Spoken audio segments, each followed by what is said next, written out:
Good evening. It is time for us to start our devotional period together so that we can go to our classes following this. Excited about the opportunity to be together tonight.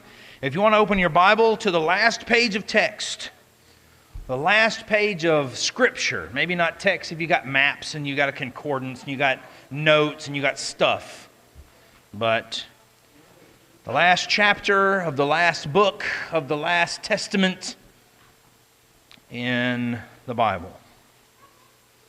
What book would that be? Revelation. Very good. What chapter would that be? 22. That's exactly right. So that's where we'll be in Revelation 22 in just a moment. John will lead us in a song, and then we'll have a devotional thought and offer an invitation if anyone needs to respond, have the opportunity to do that before we have announcements and go to class. Let's take a breath, let's take a minute, let's bow our heads, and let's pray to God together. Would you go with me?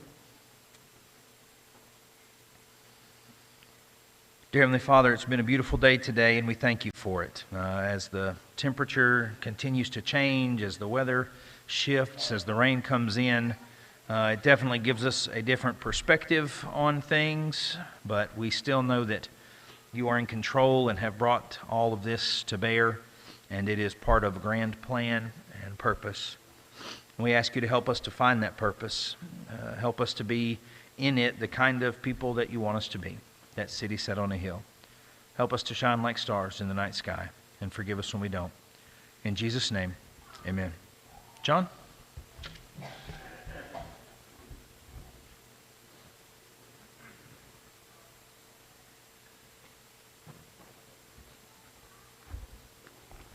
Good evening. If you would, Mark 4:70. Let's sing as the song of invitation, Victory in Jesus. We'll sing that following our devotional thought tonight, Victory in Jesus. 470. And then, before the message, let's sing together 759. Shall we gather at the river? 759. Let's sing verses 1, 2, and 4 together. Before we have our scripture and thought tonight. 759. Let's sing together, please. Shall we gather at the river, where riding to feed and dry, with its crystal tide forever, flowing by the throne of God? Yes, we'll gather at the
this neat book at a used bookstore. It's by Randall Monroe, and it's called What If? What If? And it is serious scientific answers to absurd hypothetical questions. It's got stuff like, what would happen if I took a swim in a spent nuclear fuel pool? Can you build a jetpack using downward firing machine guns? What would happen if someone's DNA vanished? Can you inflate? If you jumped out of an airplane with a helium tank, could you inflate balloons fast enough to slow your fall and survive?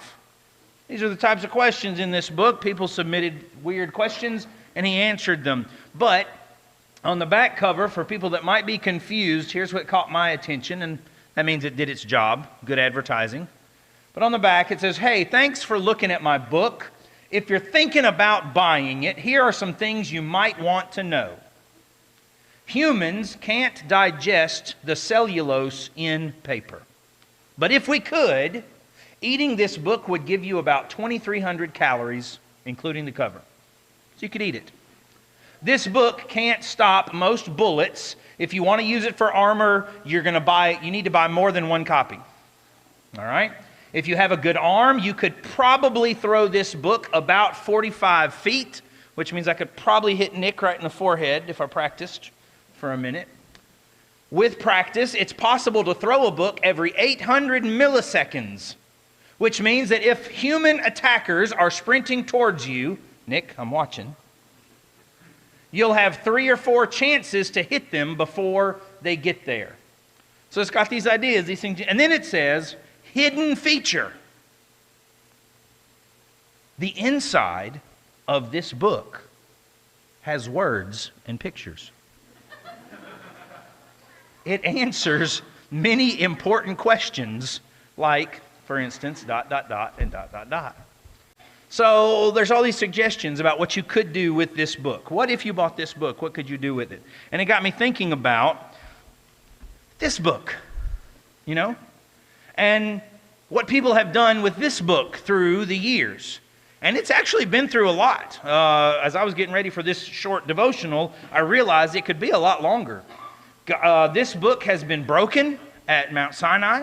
This book has been lost when Hezekiah was the king. This book has been shredded and burned in a fire in the book of Jeremiah. This book has been sunk into the Euphrates River, also in the book of Jeremiah. And on 2 different occasions, people have eaten the book. I believe it's Isaiah, and then again in Revelation with John. People have twisted it. What does Revelation chapter 22 say? Down around verse 18.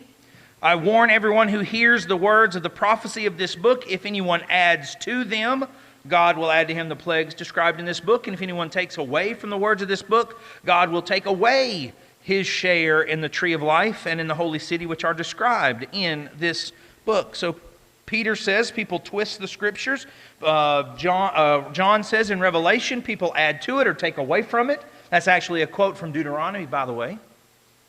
Over and over and over again, people have done different things with and to this book. What should we do? What could we do? Of course, I'm reminded in Psalm 119, I think it's verse 11, Thy word have I hid where? In my heart, that I might not sin against thee. What can we do with this book? Well, we can do a lot of things with it. What should we do with it? Don't add to it. Don't take away from it. Hide it in our hearts. There's words inside. And if you have the right translation or version, yours might even have pictures in it. But the point is that what's inside is what matters to make a difference in your life. And that's why we study it so much week in and week out. This book can help you find the answers to what is bothering you in your life, to the questions that you have that you can't figure out what to do and where to go. And tonight we sing an invitation song for you if you are struggling, and if you are lost, and if you are confused. And we will, using this book as a guide, help you find the right answers to keep you going the right way. If that's something you need to take advantage of, then do so right now by coming forward as we stand and as we sing.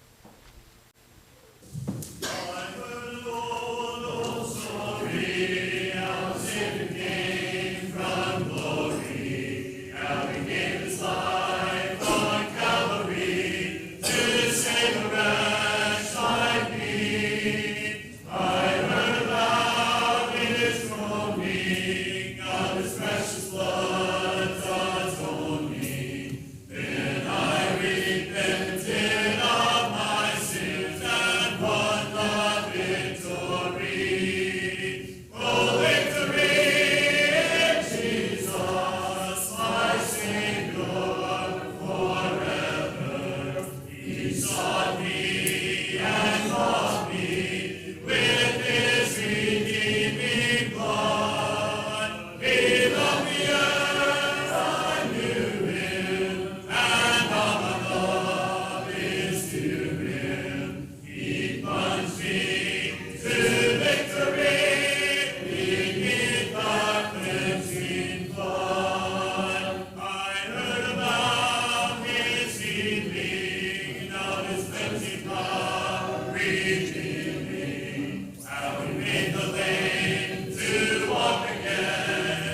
Good to see each one of you tonight on this midweek Bible study.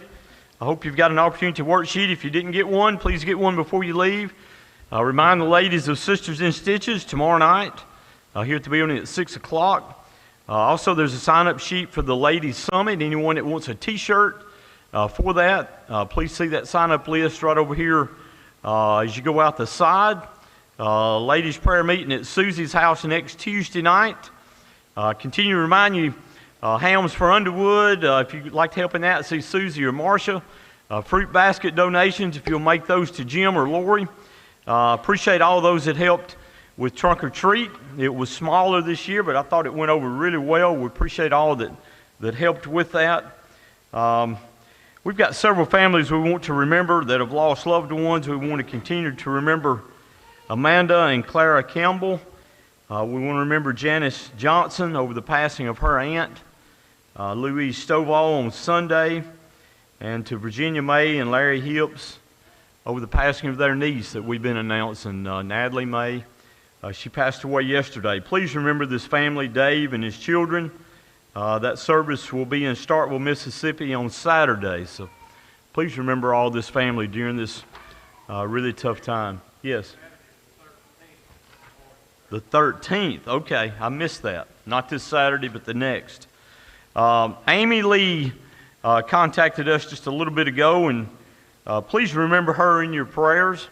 As far as I know, she is still at Florence. Back at Florence Comprehensive at Glenwood. Okay, please remember Amy. Sue Beal went to Florence Rehab today. I want to continue to remember little Hazel Franks. Dwayne Fulmer, his surgery went good. He come off the vent this afternoon. So we're thankful for that. But continue to remember Dwayne as he had this open heart surgery. And Julie. G. McDaniel's surgery, as far as I know, went good. I spoke with Desiree yesterday. They're still waiting for all this to see how it's going to do. But as far as they know, the surgery went good. Linda Rickard is recovering from knee surgery. We want to continue to remember Keith's mom, Virginia West. So we have a host of folks that we need to remember in our prayers. I've got a note here from Kevin Moore, the principal at Underwood School, who also is an elder at Chisholm Hills. And this is just a request. Anybody that would like to help with this, we're blessed to live in a wonderful community. We're also thankful to have your congregation in our community. We strongly believe in local schools working together for the good of the community. At Underwood Elementary School, we have a plan to update our playground. It has not been updated in a number of years. The playground is used by 350 students on a daily basis, also by our community after hours. Anyone that would like to make a donation to that effort, I know they would be thankful for that. They're going to put a plaque up there as you enter the building. So just keep that in mind. I know a lot of you might have went to Underwood or had school children that went to Underwood. Just think about that, and if you can help them, I know that they would certainly appreciate it. Anyone have any other announcements? John?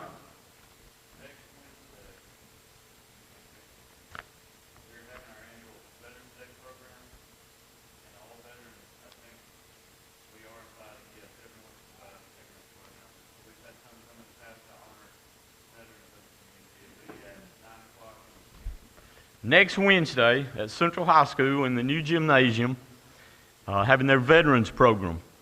So any of you veterans that would like to go, they have a really good veterans program. Please keep that in mind. I know that you would enjoy that. Nothing else? Let's go to our classes at this time.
That's all right, April.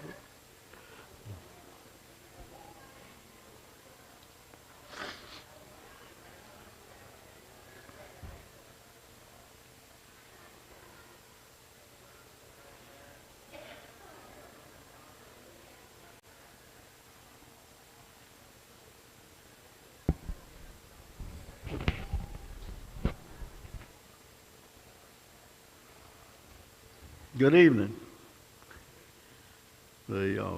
We walked out this evening to get in the car, and Betty said it smells like snow. And I hope that's the last time she has that feeling or that smell. I don't mind visiting snow. I just like to leave it when I'm ready. And so anyway, I don't know whether I've ever told you or not, but I know you know our son lives in Helena, Montana. They'd built a new house up there. They'd moved from Bozeman to Helena, and the daughter-in-law is 8 months pregnant with the first grandson. And she calls down here, and she said, I'm locked out of the house, Lewis. And I said, hello? I said, what's the temperature? She said, minus 33. And she's 8 months pregnant. And I said, are any of the neighbors around that you know of at home where they can help you? And she said, not that I know of. And I said, well, the neighbors are too far away for you to risk walking there and then trying to come back to the house. And she says, what can I do? I said, where's Tillman, our son? And she said, he's down in Billings. And Billings is not but 4.5 hours from Helena, going back to the east. And so I said, tell you what to do. You go down to the barn and you get a ladder and you take that ladder up to the garage. I said, are the dogs in the garage? She says, yeah. They had 2 Labradors. And I said, the dogs are in the garage? She said, yeah. I said, they're got beds out there? Yeah. I said, tell you what to do. You take that ladder up there and you knock out one of the windows in the garage. You climb through that window and you lay down with those dogs. And I said, I know you got a phone because you're talking to me. And you call the locksmith and you have him come and open your house. She said, I never thought of that. And I said, well, hon, that's about the best I can do for you down here in Alabama. I can't get there in time to save you if you stay outside. So you've got to get that locksmith to the house. I'm glad I don't live out there. We were there on the 20th day of June 2 years ago, and we were at a soccer match in Helena, Montana, and the elevation there is about 4,500 feet there in the valley. And it was sleeting. The wind was blowing at about 45 miles an hour and raining, and like to have froze. I was glad to get back to Alabama that year. But only time we go out there and enjoy the weather is July and August. You can usually count on those 2 months being fairly warm. Okay, enough about the weather. We're going to be looking at some stuff in the 13th through basically up to the 20th chapter of 2 Samuel tonight. I guess if you title the lesson, we'd look at it from a standpoint of 2 thorns in David's side as far as human beings in his reign were concerned. And those 2 would be Joab, his commander-in-chief of his army, and Absalom, his son. As we've already looked at, Absalom is his third son, born in Hebron to a lady named Micah. And Tamar, a lady, was Absalom's sister by the same woman. And then there's a confusing thing. If you run across the 2 Samuel 14:27, it talks about Absalom having 3 sons and talks about him having a daughter named Tamar.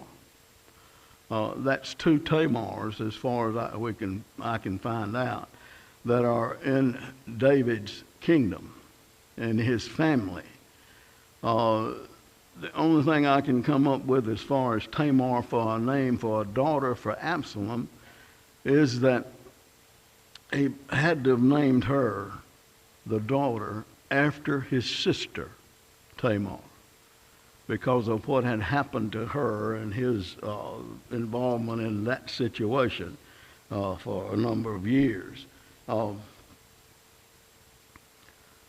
as far as the 3 sons, can't find any place that names them or the woman or the wife of Absalom that bears those sons.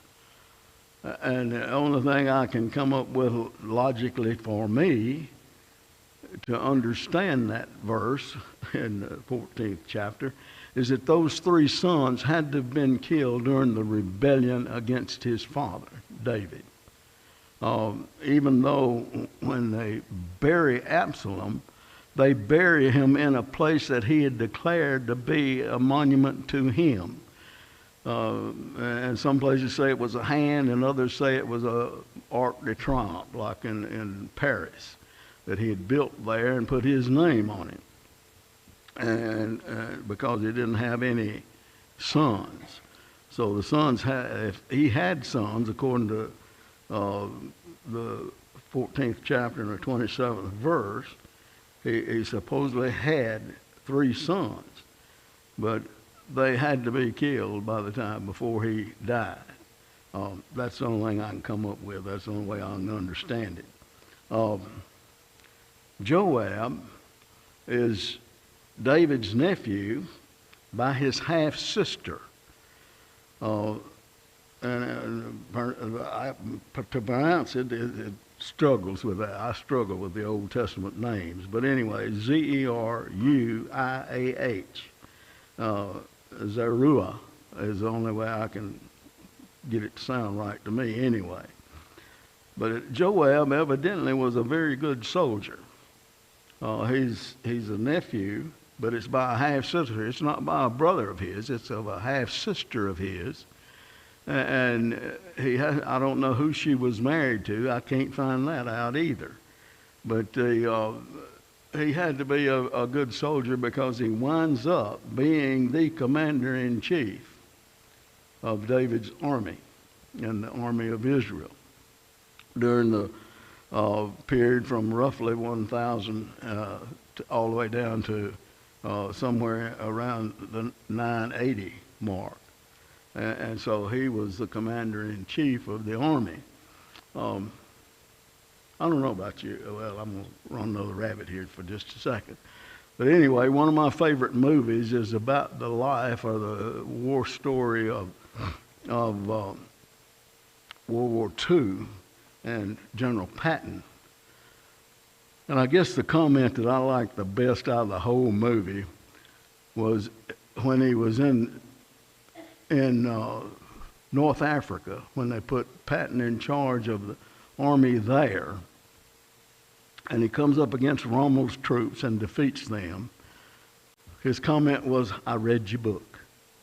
And Rommel had written a book on tank warfare, and obviously Patton has read it. And he says, "I read your book." And so if you look at generals in perspective, there are all kinds of schools that they go to, and I guess one of the last ones they get to go to is a school called the War College, and it's in Pennsylvania. And full colonels normally get to go there after they've commanded the minimum of a battalion, but most of the time a brigade. And they're going to make general probably. And anyway, they study what the enemy does. And my whole time, I guess from the 1950s, I can remember sitting in the barbershop. There was a barbershop, Cruz Barbershop, across the street from the old courthouse. And we went there to get our hair cut. And it turns out that he was a cousin of my daddy through my grandmother's side of the house. And anyway, uh, I remember a Time magazine in the 1950s that had Stalin's picture on it. And I sat there while my daddy's getting a haircut reading that Time magazine with Stalin on it. They were our enemy from the basically 1948 time frame till now, the Russia. And I guess the biggest surprise I ever had in my life was when I went to the old Ukraine. It was obviously a country under the Soviet Union, or in the Soviet Union. And when I got there, I had never seen something that was supposed to be first world that was that bad. I had been to Vietnam, and that's third world. But the Ukraine, you would have thought that as the stuff that they fed us, you'd think that all their guys were 9 feet tall. They were Goliaths. And wasn't true. Wasn't true. And neither were their weapons, okay? When it boils right down to it, their weapons were inferior. And I guess the one that's amazed me, and the first time I saw one, was a T-62 tank, and it was in Vietnam. And the Russians were running it. But it had a 55-gallon drum on the back of it, full of fuel. And all you had to do was put a white phosphorus rocket into that 55-gallon drum, and you've taken out a T-62, and it ain't going to come back. It's going to burn real good and blow up real good. But anyway, Joab had to be a pretty good soldier.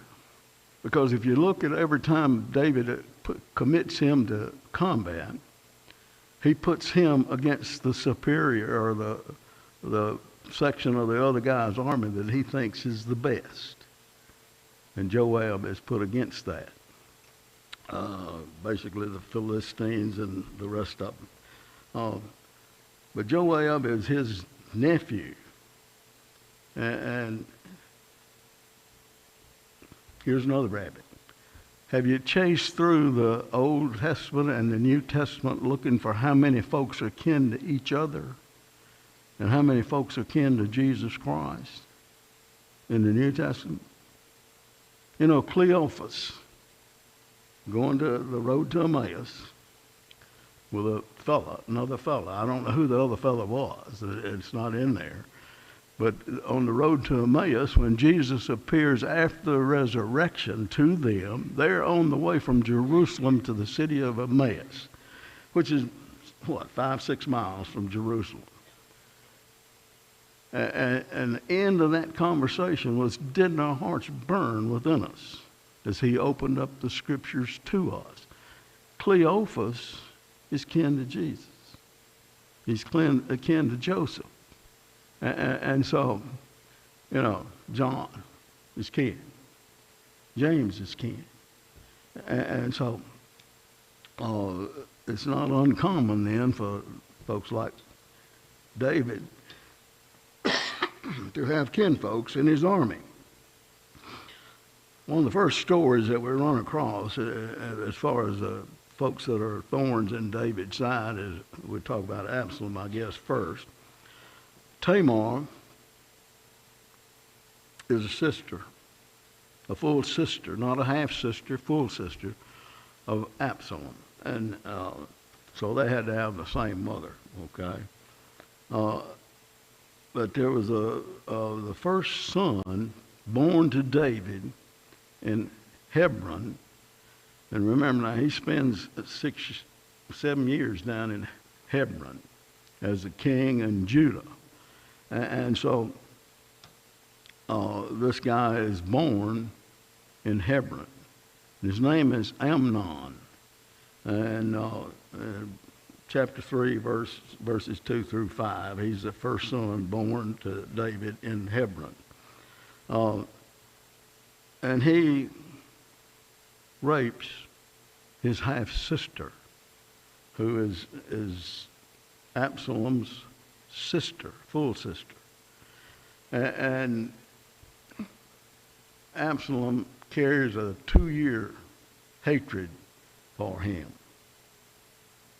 He didn't confront him ever. There's no place in the Old Testament or in Samuel that says where Absalom confronts Amnon about what he's done to his sister. But he hates him. I can understand that, and you can too. And he thinks he loves her, but after he has committed that act against her will, he hates her. And he throws her out of the house. And she goes and lives with Absalom for the rest of her life, as best I can understand it. She went and lived with Absalom. And he carries that hate for Amnon all that time. He doesn't confront him about it, but he goes on with it and carries it on and on. And the way this gets solved, as far as Absalom is concerned, is he has a flock of sheep up on the Ephraim border. And if you look in where the 10 or the 12 tribes of the children of Israel wind up, there's 11 of them that have a landmass given to them, and then the 12th tribe, the Levites, are scattered through those 12 or through those 11 tribes. Plus, they worship and run the temple after the temple is built. But Ephraim is basically at the southern tip. It's borders on the Jordan River to the east, and then it's the northern portion of it runs up to pretty close to where Naphtali is, but the southern part comes down and marries up with Benjamin and Judah in the south, down around Jerusalem, and to where he has his herd or his flock of sheep is some 15 miles from Jerusalem to the border of the portion of land that was allotted to Ephraim and the people there. And after the 2-year period, he is having these sheep sheared. And he invites David and the rest of the boys, or the sons of David, to go to the sheep shearing and enjoy a party there, evidently, because anyhow. And David doesn't go. But he finally gives in and lets the sons go. And this is roughly 990 BC. So David's been as the king since 1010, 1011 in that noise level. And so he's been the king for nearly 30 years or 20-something years. And he doesn't go. At this point, the only one that we know about his sons that couldn't have been there was Solomon. Solomon had to be born somewhere in the 90 to 92 time frame, 999 BC. So he probably was not there. The rest of them were, however. And the plan was, Absalom told his men, when Amnon gets drunk, kill him. When he gets drunk, kill him. And that's what happens to Amnon. Finally, what was, if you go to the Old Testament, what was the punishment for murder? Kill him. Bottom line. If you murdered someone, and murder and killing are two different things, by the way, in the Old Testament and the New Testament. Murder is where you plan it and they don't know you coming and you kill them. You surprise them and kill them. And this is what happens to Amnon. he gets surprised at a sheep shearing with his family and is killed by Absalom's people. So he is murdered. And supposedly at that point in time, Absalom should have been killed for having his brother killed, half-brother. The first report that David gets about this sheep shearing and this party and who's dead and all that stuff is somebody came and told him all the sons have been killed. And that wasn't true. Jonadab tells him that's not true, only one, because he knew who was going to be killed. And if you go back and look how was Jonadab playing into it, he's a cousin of Absalom's, and he had told him how to set up Tamar for the rape. And now he's telling David about who's still alive and who's been killed. All of the boys fled, and so Absalom flees too. And where does he go? Well, he goes to Talmaiah, who is king of Geshur, which is in Syria. And if you go look on the maps of that era of time, I can't find that particular city that he went to. The region is Geshur, but there's not a name for a city there. But it had to be in the area of Bashan, which is north of where the tribe of Gad was given land out of the 10 or 11 tribes. And he stays with, and Talmaiah is his grandfather. He is the father of Micah, who is Absalom's mother. And so he stays with his grandfather in basically Syria, or southern part of Syria, for a period of 3 years. David misses him. You know, there had to be a pretty close relationship at one point in time between David and those 6 sons born in Hebron. He was there, and, you know, it was a pretty congested time with the Philistine and, you know, having children and all those kinds of things. We were just talking about kids just a minute ago. And with our oldest grandson supposed to have gone for his driver's test today. And Betty called, and they still weren't out of school at that point.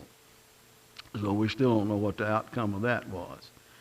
But, you know, it's amazing. There's a couple in here that have smaller children. Cypress, y'all better enjoy that young'un. I'm here to tell you, the grandparents and parents, because they are grown before you know it. That boy we called on the phone, our youngest, he'll be 58 years old in July, this coming year. Doesn't seem possible, you know. Of course, anyway, time flies. Time flies.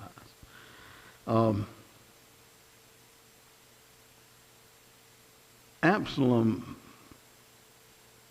wants to come back, wants to be with his father.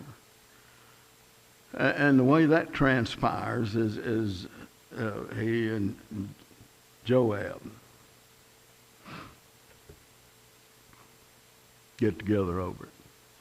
But Joab has to set David up. And the way he does that, he gets a woman from Tekoa. It's south of the city's about 6 miles south of Bethlehem. And Joab goes down there and gets this woman to come up and tell David a story, a fictitious story. And the story goes like this: I have 2 sons. I'm a widow. My husband is dead, and one of my sons has killed the other one. Now the town wants to kill the only son I have remaining. And that's the end of the bloodline. Well, what does David say? He said, well, I'll see that that doesn't happen. You know what that did? He either has to let Absalom off the hook for Amnon, or he has to tell that lady a lie, doesn't he? Well, it wasn't a true story anyway, number one. But anyway, what he has done is just opened the door for Joab to go get Absalom and bring him back to Jerusalem. And he does that. He says, your father is guaranteed he's not going to have you killed because of Amnon, so come home. And so Absalom does come home. But he stays in Jerusalem for 2 years and never sees his dad, never sees David. And so he petitions Joab, because Joab's the go-between. He petitions Joab to get him an audience with King David, with his dad. He sends 2 appeals to him, and Joab doesn't answer them. Well, come find out, Joab has a field of barley, which is pretty close to where Absalom is. And so he has his folks go burn that field of barley. And that got Joab's attention. He says, no telling what he's going to do now, because he has more people than me and he can get my job, and I'm the head of the army, and, on and on.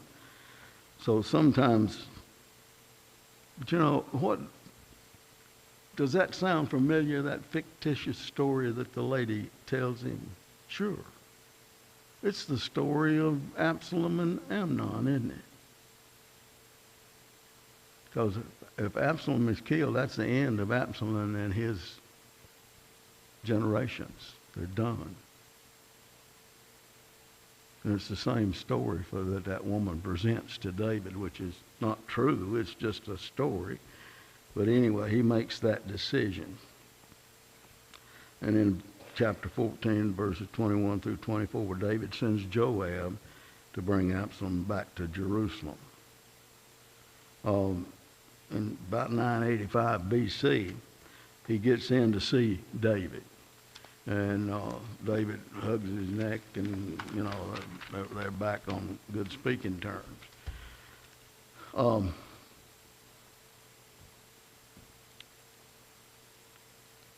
Absalom rebels. He tells David, says, I need to go to Hebron. I made a vow to God while I was away in Geshur. And I made a vow to God, and I need to go complete that vow in Hebron. Well, what happens in Hebron to David? Both times that he's anointed for king, he's in Hebron, isn't he? Yeah. And David doesn't react to that. I don't know why, but he didn't. And so Absalom goes to Hebron, and he's been at the gate all this time now for 2 years, telling the folks that come through, tell me your problem. And they'll tell him the problem. He said, I'll solve it this way in your favor. I'll ensure that you get justice, and I'll be a good guy to you, and I'll look after you. Politician words, aren't they? We hear them all the time. And that's what Absalom's telling the people. And sure enough, when he goes to Hebron, they blow the trumpets, and he rebels against his dad. And his dad hears it. David hears that he has started a rebellion, and the rebellion is open and ready. And so David flees from Jerusalem. And those that go with him, if you remember the 600 we talked about that were with him at Ziklag, and 300 or 400 that were with him at the cave of Adullam, go with him as they leave the city of Jerusalem. He vacates the castle. He vacates the town. He's gone and goes. And Abiathar and them decide to take the ark with them. Well, when they get to the first stopping point, David makes them take the ark back and take it back to the it was still in the tabernacle in Jerusalem. And the on the way out, there's a guy named Shimei, and he is a supporter and a lover of Saul, and he's cursing David and throwing rocks at him as he leaves. And David's men want to take him and kill him. He's not, leave him alone. Leave him alone. And guess what? We're going to look next week at some folks that changed from enemy to friend in this series, and that's one of them, Shimei. And when you're leaving the town and somebody's throwing rocks at you, am I ever going to go back? I don't know. As the battles carry out, David sends his strongest people, Joab and them, against Absalom.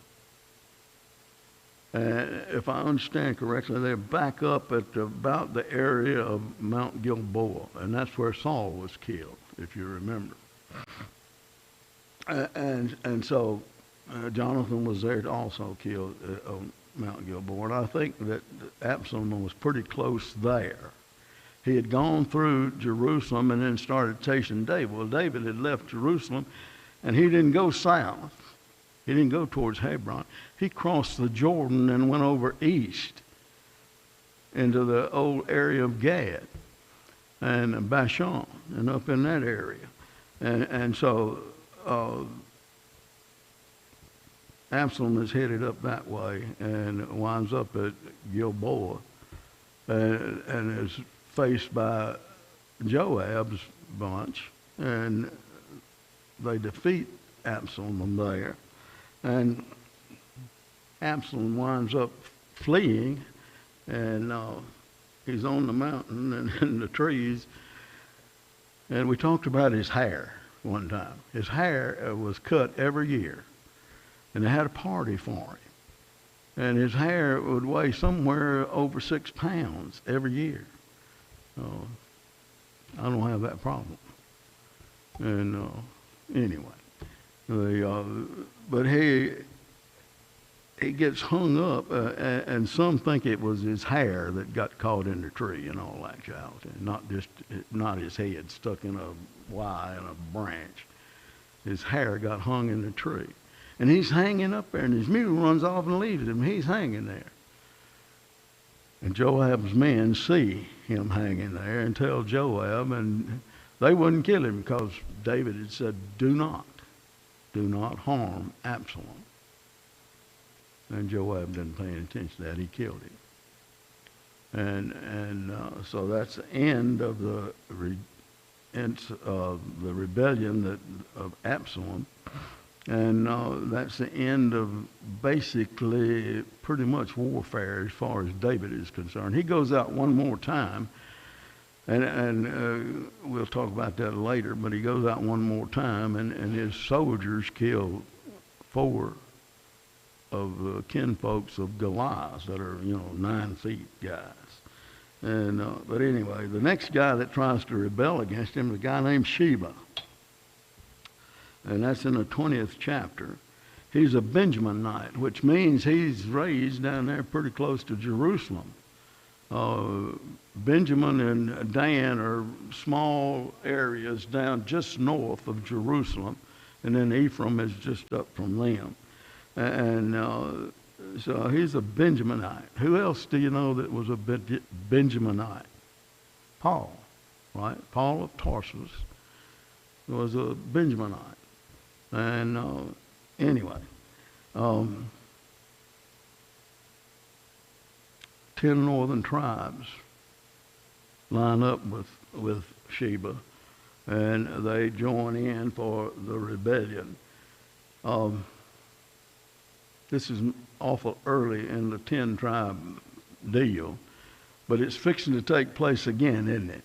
After Solomon, it's going to be the division of the kingdom into 2 tribes and 10 tribes, and be Jeroboam and Rehoboam against each other.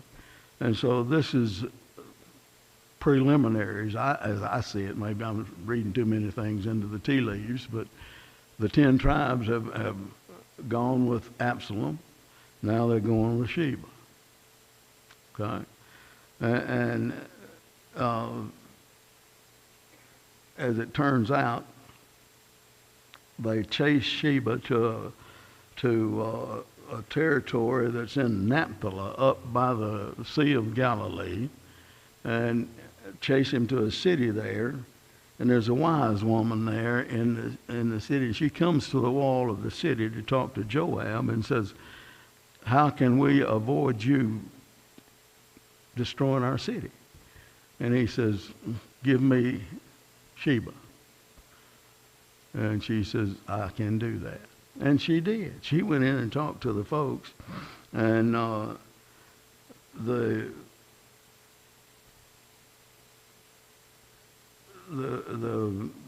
name of the town was Abel of Beth Maacah, and it's in the territory of Naphtali. And the woman goes in and explains to the men folks of the city, evidently, that all it'll take to get them to leave and leave us alone is the head of Sheba. So they kill him, cut his head off, throw it over the wall, and Joab takes the army back to Jerusalem. And that's the end of Sheba and his rebellion. But it's the setup, if I'm reading tea leaves right, it's the setup for when Solomon is through being king, and Rehoboam and Jeroboam come into the picture, and the 10 tribes go away. And then in 721, Assyria changes that, don't they? They come and take the 10 northern tribes, and they are never heard of again. I guess the bottom line of all of this is that the more one sins, the more calloused to sin he becomes. If you look at Absalom, he hated Amnon. He lied to David about the sheep shearing. He killed Amnon. He destroyed Joab's crop to get a hearing. He lied about what he was going to do in Hebron. He committed adultery with David's concubines, and he planned to kill David, his father. It just keeps getting bad, and stays that way. Stays that way. And Joab the same. He convinced the wise woman to go, or the woman of Tekoa, to go and tell David a lie to get him to make a decision about Absalom. And then Joab kills Absalom, and then he kills Amasa, or Amasa. Anyway, that's all I had prepared for tonight. Thank you for your attention. Appreciate it.